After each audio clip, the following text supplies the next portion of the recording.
Hello and welcome to the Flying Gato YouTube channel.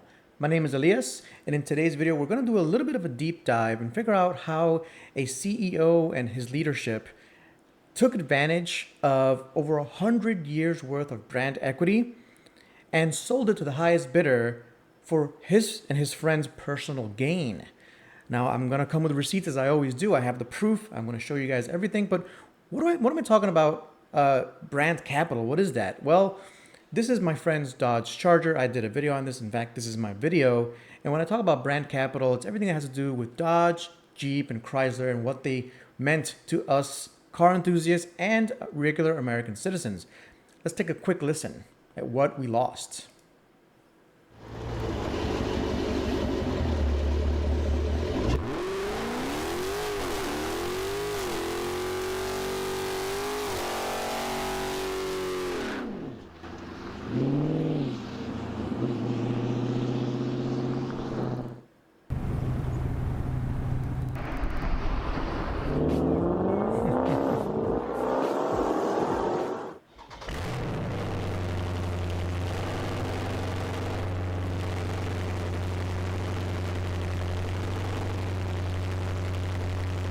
That's brand equity. Now you can't tell me that you watched a video like that and you can't tell me that it's not an awesome vehicle to have. Lovely color, great sounding Hemi V8 engine. It's an awesome car. And when Stellantis took over Dodge, Chrysler, and Fiat, the FCA group, it all started to go away very, very quickly. So what caused all of this to happen? Well, let's answer some questions, because some of you may be sitting there and be like, what the heck is Stellantis? I've never heard of that. Is that some kind of STD? No, it's not. Let's take a gander at what Stellantis is. And so Stellantis is a conglomeration of the Fiat Chrysler Automotive Group and the Peugeot Automotive Group. A lot of these brands are not known to America because Fiat is an Italian car maker, very, very large, and Peugeot is a French automaker, also a fairly large automaker. And they merged starting in 2019, and the merger finished, right? So the merger, they finished merging together in 2021, and then synergies, as they call it, started happening. And it's very interesting what they actually took care of and what they did. Let's hear it in their own words, though. Let's hear what they say, what they are. This is the day after. This video was actually posted the day after they merged. So let's take a listen. Tuesday, January 19th, marked the launch of Stellantis, a world leader for a new era of sustainable mobility, dedicated to providing freedom of movement with distinctive, affordable, and efficient transportation solutions, uniquely positioned to capture the exciting opportunities of a global industry undergoing rapid and profound change. Formed from the combination of FCA and PSA, two groups with strong track records and sound finances, Stellantis is a global company comprised of 400,000 diverse, highly talented, and experienced employees who design, develop, manufacture, distribute, and sell vehicles and mobility solutions worldwide, while remaining deeply rooted in the communities in which they live and work. That's a lot of corporate jargon. So let me translate that a little bit, especially the "we build cars in your community" quotes. I have a big issue when companies just start to merge and conglomerate into multinational corporations that don't have anything to do with each other. Because a Dodge Charger and a Dodge Challenger have nothing to do with a little hatchback out of France. And you know, here in America, we really wouldn't buy most of the products sold in France. They're made for Europe. Europe is much, much smaller landmass than the United States of America. And so when you realize we have very large highways, we need large vehicles, and we also have larger people. Not the best thing ever, but it is what it is. They need to fit in large, comfortable vehicles. So Dodge would sell affordable V8 vehicles for larger Americans to drive long distance. And the French Peugeot and the Italian Fiat would sell small little Fiat 500s and little Peugeot hatchbacks to deal with those French and European roads that are very ancient and very narrow, very small, to each their own, right? And so when they say local communities, To me, it sounds like, they're trying to figure out a way to exploit our local communities for their own benefit. That's basically what a conglomeration does. They don't care about the individual brands. They only care about the overall biggest shareholders. And shareholders are not folks like you and me that maybe have a few stocks in this or that. Shareholders are effectively governments and other entities, large entities that have large holdings in these companies. They're the ones that benefit off of our sweat and tears. And so, again, talking about brand equity, you see Stellantis has over 120 years of brand equity, starting in Peugeot, 1896, the Dodge brothers, etc. We're not going to go over all the details in history. Just so you know, though, the Dodge brand and the Chrysler and the Jeep brands have been around for over 100 years, and that's worth something in today's world. So, who is Carlos Tavares, the CEO of Stellantis? And it's very interesting. I like to go back to basically almost origin stories. Now, I don't go all the way back. Carlos Tavares was actually a race car driver for Peugeot. Not for Peugeot, for Renault. I confused both French companies. They're both French automakers. Renault is a French automaker and Peugeot was a French automaker. If you know anything about Nissan, Renault and Nissan, well, Renault actually bailed Nissan out and Carlos Ghosn took over Nissan. But before all of that happened, or as that was happening, Carlos Tavares was the chief operating officer, so the second in command under Carlos Ghosn. So Carlos Tavares learned a lot about what he knows today from our friend Carlos Ghosn. And if you don't know who Carlos Ghosn is, just basically Google him, but I'll give you the synopsis. He took over the Renault and the Nissan merger. He actually went and lived in Japan. He was placed on house arrest by Japanese officials. There were some embezzling issues, there were some corruption issues, there were some fraud issues. Effectively, the Japanese government wasn't happy with what Carlos did to the beautiful brand of Nissan. I'm not very happy either. Just look up Nissan and the CVT automatic transmission for all of the information there. I actually kind of covered it with my previous video on Nissan and Honda. So it's important to note that Carlos Tavares learned a ton from his boss, Carlos Ghosn, and then his boss, Carlos Ghosn, got pissed off at Carlos and fired him. Effectively, Carlos is like, well, I'd like to be CEO one day. And Carlos is like, no, you don't. You're fired. And he left what was then Renault Nissan. This was a difficult bit of information to get because I was trying to figure out all of his, Carlos Tavares' connections. And they weren't easy to come by, but I found it. So this is an old article from Hutton Reports, Sunday, June 1st of 2014. And you don't have to read the whole thing. You can look it up or you can pause the video to read some of it. But I wanted to figure out the connection between Carlos Tavares and China. Because there's a couple of things that I noticed a connection from.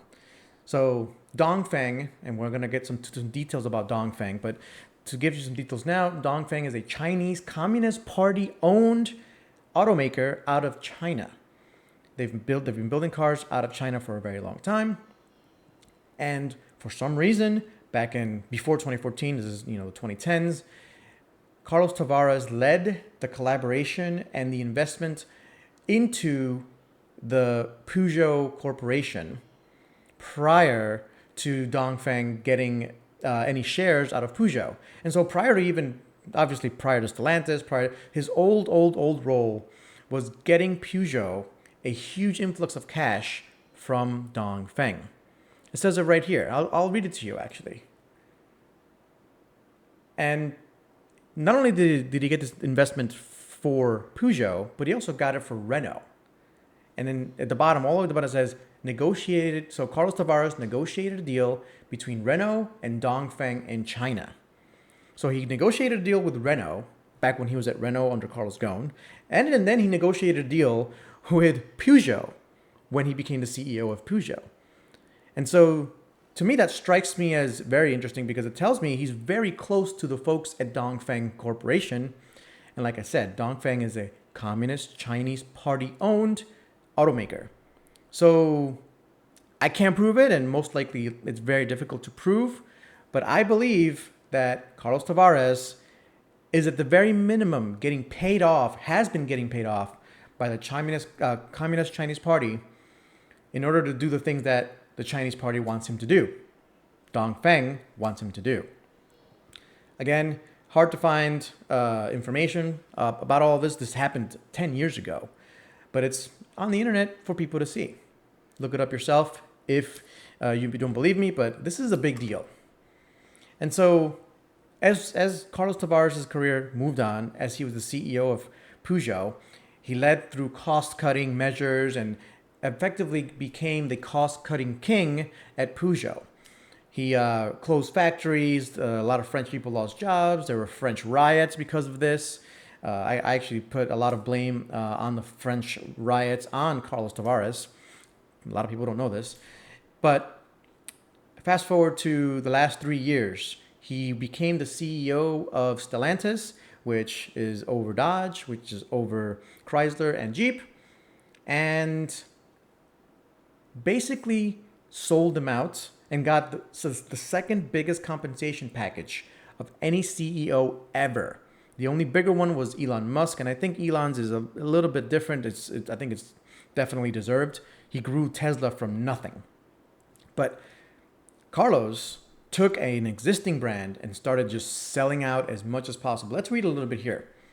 And so Carlos Tavares had a total compensation of $39.5 million in just 1 year, 2023, which was the best financial year for the Stellantis group. And we'll get to the finances and expenses in a little bit. I actually made some graphs off of the information that I gathered. The other thing you want to see here is Stellantis makes $15 billion in his first year. That's $15 billion in profit. And that's really good. For a CEO to make $15 billion in profit, that looks really good on his resume, and it looks really good for the shareholders. But look at how he did it. The first word is cost cutting. Cost cutting efforts and strong vehicle pricing fueled the maker of Jeep and SUVs and Ram pickup trucks to a $15.1 billion net profit in 2021, which was the first full year that Stellantis took over the brands that we love. And so cost cutting was his biggest thing. And I'm here to tell you, for short-term margins and profit gain, cost cutting can go a long way at making you tons of money. But if you all you do is cost cut and you don't pay attention to anything else and you cost cut a little bit too deep, well, you may get a lot of margin like Carlos did, but you're going to kill off whatever company you're cutting. That's a very dangerous way to make money. Yes, you have to be lean, you have to be efficient. It's important to do that for any company. But the only thing that he's interested in or has been interested in is just cutting costs everywhere he goes. And the last on the bottom right, Stellantis seeks to shed 60% of its US workforce. That's insane.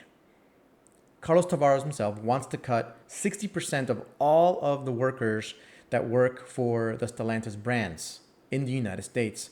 That's horrible. And this was told to us back in, I don't have the date on here, but it was early 2023 when he said this. It's just awful. A very interesting letter late in 2023, so this is last year, all of the Stellantis dealerships, Dodge, Chrysler, etc., got together and wrote a strongly worded letter to the board of Stellantis. And it's very important to read the second paragraph. Retailers accused Tavares of short-term decision-making that boosted profits last year for 2022 and padded the CEO's compensation. The moves ended up shrinking the company's market share and hurting the Jeep, Ram, Dodge, and Chrysler brand. The National Dealer Council said in an open letter to Tavares dated September 10th, 2023. That just goes to show you how bad the Stellantis CEO is doing when dealerships call you out personally. And I'm sorry, it wasn't 2023, it was 2024. That was a recent letter. How badly you're doing if a dealership group calls you out and says, hey, you're basically stealing from us. You need to stop it. And on the right here, you'll see automaker Stellantis looks to cut costs to keep electric vehicles prices down. And all of this narrative that I kept reading and seeing pointed me to maybe what he's trying to do, maybe what his whole purpose is trying to cut Dodge and the American manufacturing and the European manufacturing, trying to cut all that to allow China to come in with their cheap electric vehicles. So to take a tiny detour, Chinese electric cars are extremely cheap, and it's obvious that you can get a really decent mid-sized truck that's electric powered with batteries, etc. The EV revolution, that's like half the price of most vehicles sold everywhere else. The reason that's so cheap is because the Chinese Communist Party subsidizes this like crazy by a number of ways. Way number one, abusing the workers. They don't get paid. They don't care about safety. Reason number two, way number two is pollution. They don't care about the environment. They want throughput. They want to make sure that they're making as much product as possible and keeping their people as busy as possible. Idle hands are dangerous to a dictatorship, right? And so if you have a bunch of idle Chinese people that aren't working, they're not making money, they might topple the Communist Party, and the only thing the Communist Party is interested in is keeping their power. That's it.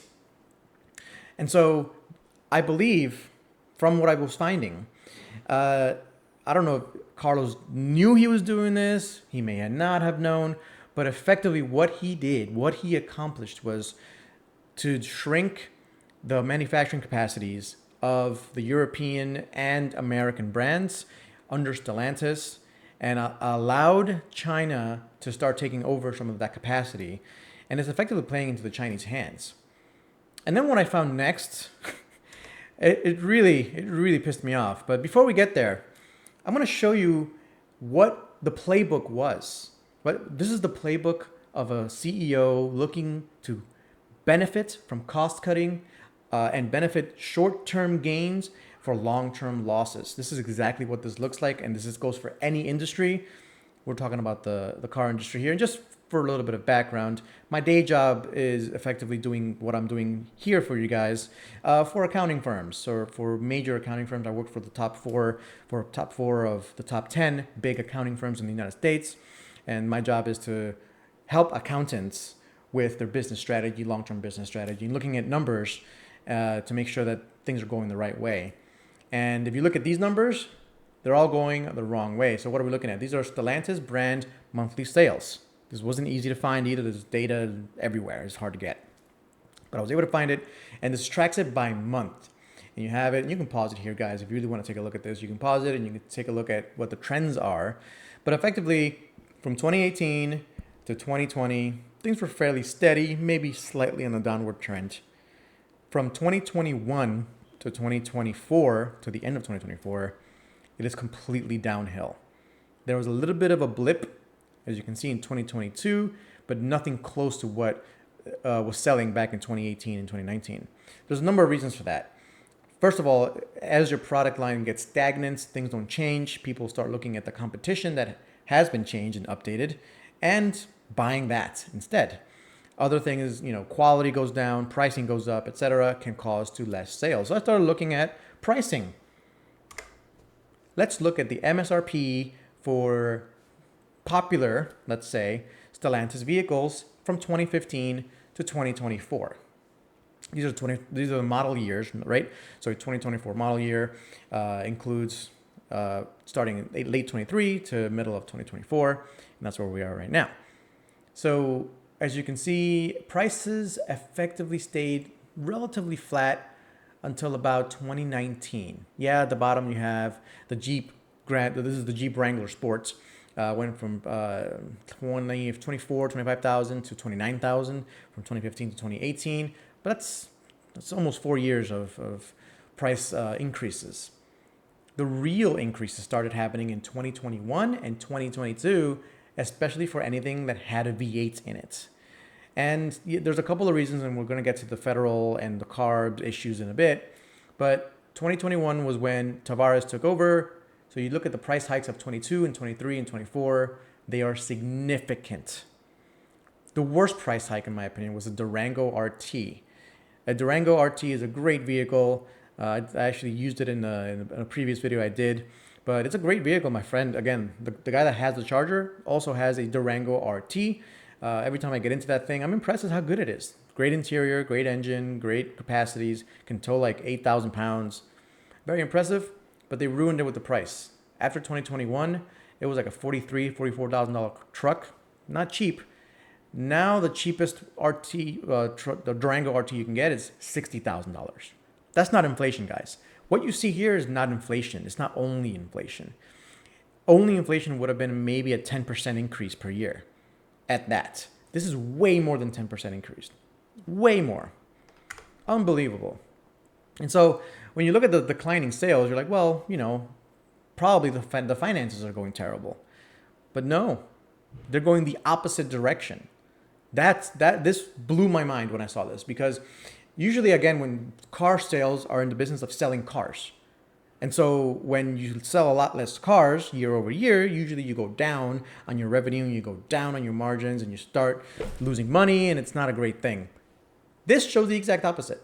This shows that after 2020, obviously the COVID thing hit, 2021 was a decent year, and 2022 was just skyrocket. It just went boom. All the revenue you can want, all the margin you can want. That tells me that the strategy has changed from building affordable cars that the masses can buy to building expensive cars that only higher end buyers want to buy. And so you're like, okay, well, so maybe they're going up market. Hey, that's a brand idea or strategy that someone can take. But in order to go up market, you have to not only continue at least the quality that you had before, but you have to improve your quality. People that are paying $60,000 to $70,000 on a Durango RT V8, they want something good. They definitely don't want something that's worse than it was 5 years ago. But if you can see all the way in the bottom, operating expenses tells a different story. So everything, profits are up, revenue is up, everything is up. The only thing that didn't go up was operating expenses. And operating expenses is research and development, quality control, how to make sure the materials you're getting are top quality. That shows you they started to cheap out on the quality and rake in the money. And that's almost like a hostile takeover type of deal, where a bank takes over a company in a hostile takeover, sells all of its assets, and leaves the shell empty while reaping in all the profits to the hostile takeover bank. This is basically what that looks like. Another favorite metric of mine is seeing the employee numbers. A healthy company should see, at the minimum, the employee number stay steady. I know AI is taking in a lot of jobs and automation and all that, but that's not really going to replace us. It's going to enable us to do a lot better work. And so employee numbers, if you have a healthy corporation or company, should be going up. What you see here is the opposite. It's going down. And it's going down significantly, especially for the North America region and the European region. It went down significantly for both regions. So lots of shrinking workforce, closing of a lot of plants, closing up a lot of factories. Not great. And so we get to the Chinese connection. Why is this all happening? And my argument is that it's the connection between Carlos Tavares and China, right? Because we all know Tavares obviously benefited monetarily from doing all this stuff. But is there another reason? And I think this is it. So the first headline, Stellantis Dongfeng to expand exports of China-made cars with asset transfer. There's a lot in that headline, by the way, and that's by Reuters. So Stellantis, again, the brand that we're talking about, and Dongfeng, the Communist Chinese Party-owned car maker, have been working together, and now they're going to start selling Stellantis vehicles made in China outside of China, which is exactly what the Communist Chinese Party, I'm sorry to keep saying that, wants to do. They want to continue to export as much as they possibly could and undo all of the factories and manufacturing that's not in the Chinese state. And so that's a really interesting bit of information there. On the top right, as we can see, we have Stellantis repurchases almost a billion, basically more than $1 billion, because that's in euros, in shares from Dongfeng. And when did this happen? This happened in 2023. So they were given the option in 22, and this happened in 2023. It just so happens that the stock price of Stellantis was the highest ever in late 2023. So Dongfeng got those shares at one of the highest prices that Stellantis has ever been. If Dongfeng had waited until today, that price would have been not even a quarter of what they would have gotten. That's how badly Dongfeng fleeced Stellantis and effectively fleeced the American citizen, the American consumer. Because at the end of the day, we're usually the ones left holding the bag. And in the bottom right, it tells you, if you want to read it, what the Dongfeng Motor Group company is. But needless to say, over 90% of it is owned by the Chinese Communist Party. And so once you see all three of these things working at the same time, it's pretty strong evidence that China and the Chinese Communist Party benefited greatly from the control that they had in the Stellantis group. And they're going to continue to benefit for years because the manufacturing capacity of Dodge, Chrysler, and Jeep has really fallen. And now we're even more dependent on Chinese manufacturing for not just electric cars, but just part manufacturing, etc., because we never bothered investing in the United States. That's a big problem. We're going to take a look at some financial statements here because there are other things happening, right? And one of the things I said was one of the biggest things that Carlos Tavares wanted to do was to close things down and invest in cost-cutting measures, and that's what we see here. So in 2023, 1.1 billion euros was spent in restructuring. 1.1 billion was spent in 2022, and almost a billion was spent in 2021. And you could read this if you want, but what that really means is this is all money spent in closing down plants, letting go of employees, paying employee separations. It actually says workforce reduction plans. All of this is workforce reduction plans. So over $1 billion a year in workforce reduction plans. I can tell you from experience, being people operations leaders at different places, workforce reduction can be costly. But when you're spending $1 billion a year in workforce reduction, you're cutting really deep. And the last thing I wanted to kind of say about this is that the U.S. federal government is playing right into the hands of the Chinese Communist Party. Because not only do we have a CEO hell-bent on taking advantage of Stellantis and selling for personal gain, but we also have the California Air Resources Board out of California, obviously, taking advantage of everything it can to benefit itself. And so what I'm showing you here is, and you can read it again on your own, but what happened in 2019 was that the EPA under the Trump administration was basically made a rule saying, hey, we don't have to follow, car makers don't have to follow the crazies at California. We can ignore California. We're going to call it the California waiver.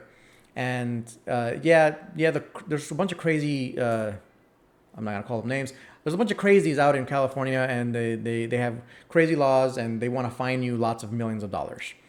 So Trump's EPA said, no, you can ignore that California waiver. And so car manufacturers had a little bit of breathing room to figure out technologies, hybridization, electrification, getting more efficient vehicles, etc.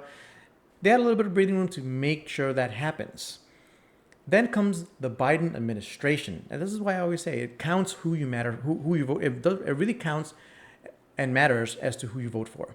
Because the Biden administration reversed that ruling. So the California waiver got deleted. And not only that, the California and the CAFE, so California Air, the California Air Resources Board and the corporate average fuel economy penalty rates went up significantly under Biden. And not only did they go up, but they went up retroactively. And it says it right here.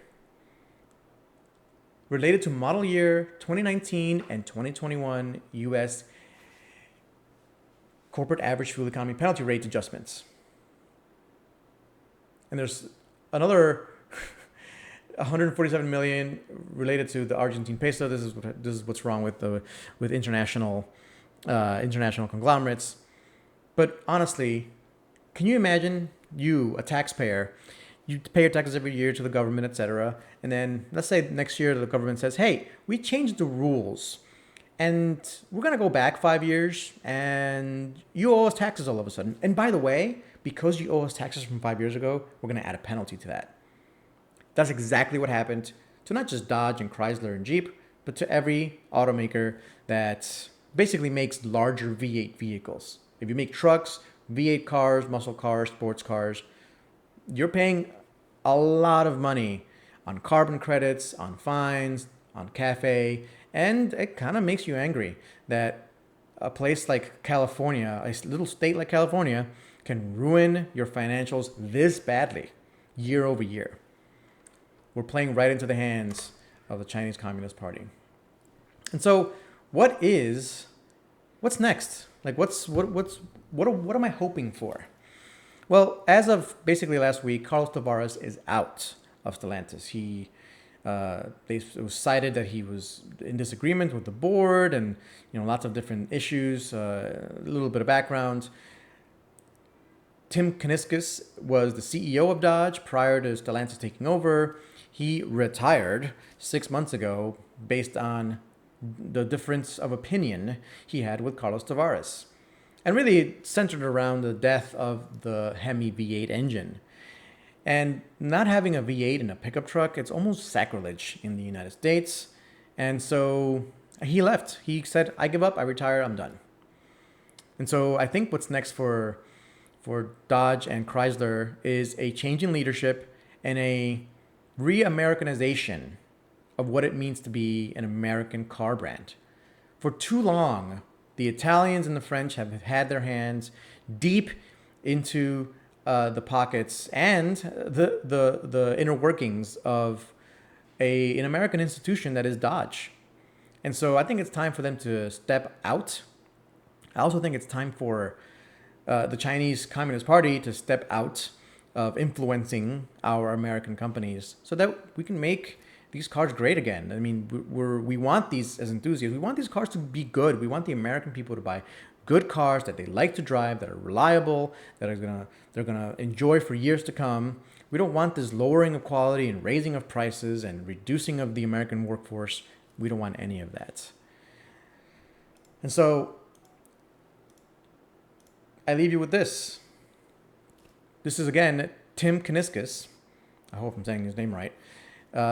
He's our guy. He's the guy that we all want as the CEO of not just Charger and Dodge, and we want him as the next CEO of all of our American companies. Listen to him talk. This is one of the most interesting CEOs, I think. One thing about myself, and this is something you're never supposed to admit, you're never supposed to design a car for yourself. You're never supposed to design a car for your team. You're never supposed to bring something to market that's internal. You're always supposed to look to the outside market, right? And look at what the customers want. But the reality is we have a core group of people inside our company that are passionate drag racers. And when we were kids, we were growing up, myself included, we would take our cars to the drag strip. And these weren't nice cars. These were cars that we were lucky that they didn't break while we were there because we had no way to get home. And we put all our stuff in the trunk and we got there and we drag raced all day and then we went home. Well, the reality is this car that we're bringing to market is the car that we dreamed about having when we were kids. We got the opportunity. And with that, guys, I'll leave it there. Let me know what you guys thought about this video in the comments. I appreciate every single one. And if you haven't yet, please go ahead and subscribe. It really helps the channel out. I'll catch you guys next time. Peace.